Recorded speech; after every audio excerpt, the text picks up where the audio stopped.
To assalamu alaikum bandiraɓe tokkuɓe Plaku TV. Mi hofni on mi yelanake on kayruji ɗuɗɗi. Min mo moɗo Yusuf Ishaq Buba hofnata on daga Adamawa Yola nder lesdi Nigeria. To mi nasti ha ɗo hande ngam mi wanna bandiraɓe albishir yi'ugo min sankitino gengal mabo trailer ko bo talla Hausa en mbi dow ko larani hala series film gaɗanaɗo inde suuno je min taski waddangol.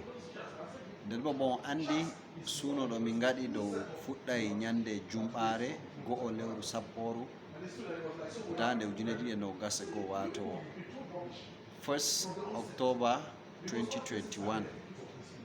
Nden bo min joftay season arande nden bo episode arande ɗeɗe jamdi 9 jemma wato 9 o'clock PM.